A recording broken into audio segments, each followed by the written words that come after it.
them dudes be tripping, man. You can't go around that, but them dudes. Drippy with the boss.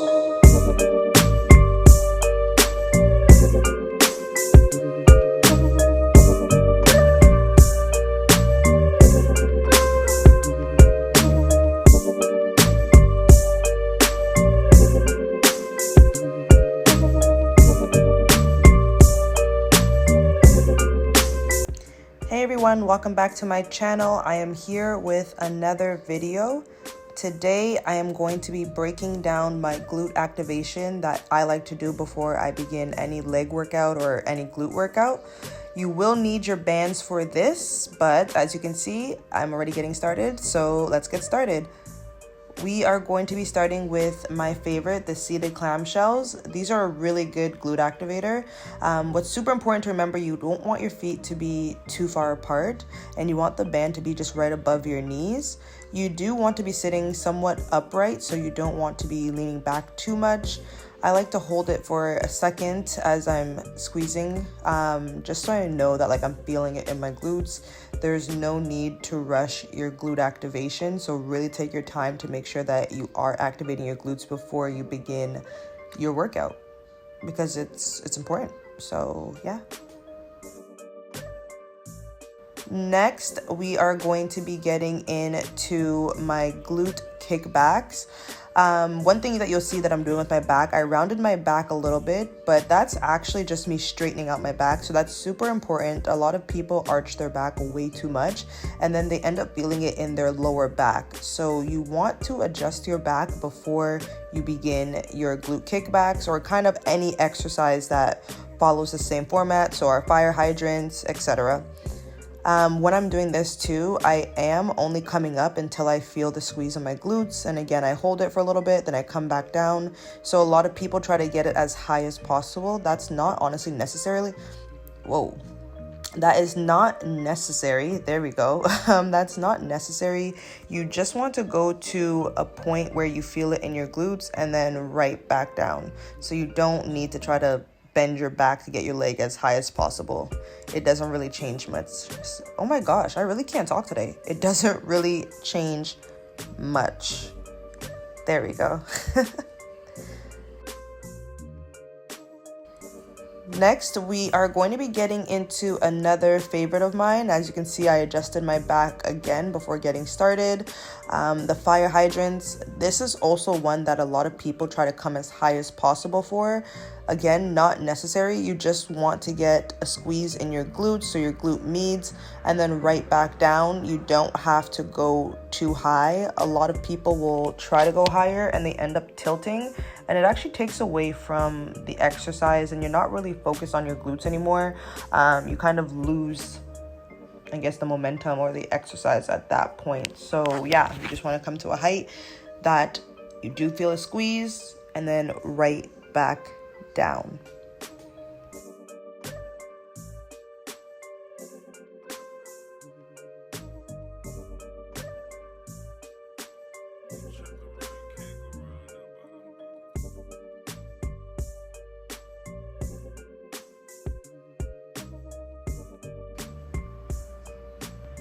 Moving on, we are going to be getting into, honestly, I actually don't know what the name of this one is. I call it my Glute Squeezes. It could be called something else. I have no idea. If you do know, please let me know.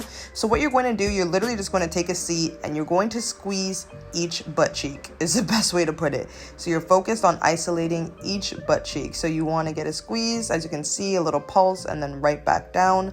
This is a really good one, especially if you are new to doing your glutes. A lot of people aren't able to do this exercise just because they aren't able to isolate their muscles. So this is a good one to practice kind of at home. You can do it while standing up as well.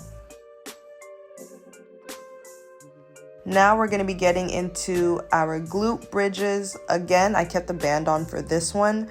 We're starting with our glute bridge and we're going for 15 reps.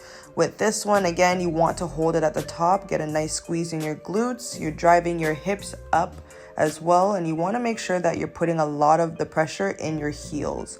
So a lot of people will kind of go on their toes. You actually want to be pushing through your heels, driving your glutes up.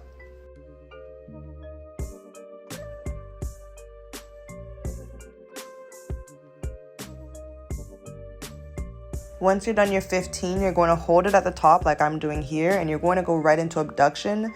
This is a killer. Going from one to the other, your glutes will literally be on fire, as you can tell by my face.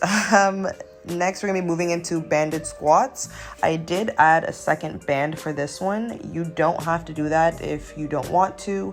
I just wanted the additional resistance. The important thing for these when you're doing your squats, you want to make sure that you're keeping your knees out, so you don't want your knees to come in. That's a lot of, or I guess that's an issue that a lot of people have. There we go. It's an issue that a lot of people have just because some of their muscles are weaker, especially the muscles on the inner thigh. So that tends to happen. So yeah, you just want to push your knees out. So what I do, I kind of point my toes outwards a little bit, and then I want my knees to follow where my toes are.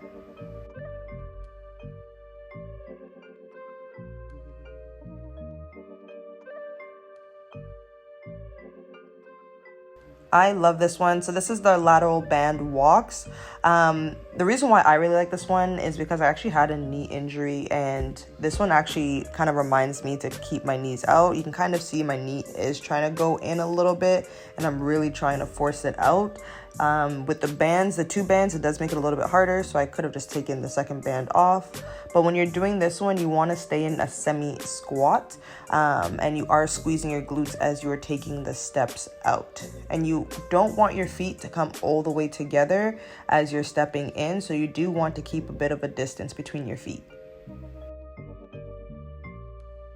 Lastly, we're going to get into the stiff leg deadlifts. I used a resistance band for this one. So what I did, I just folded it in half, put my feet, or my feet on the band, and then I just kind of held onto the ends as like a handle. Again, when I come up, I'm squeezing my glutes at the top. You really want to make sure you're keeping your back straight for this one too. So a lot of people will arch their back here, or they'll round their back. So you want to have a nice flat back. I'm not doing it, but you do want your head to be down. I'm kind of doing it there. You don't want to be looking up. So that is it for me, everyone. I hope you enjoyed this glute activation workout. It's super quick, it's super simple, and it's super easy to do. And I will see you next video. I hope you all enjoyed. Actually, don't forget to subscribe, don't forget to like, and don't forget to comment. I will be posting way more. I hope you guys have an amazing day, and I will see you for my next video.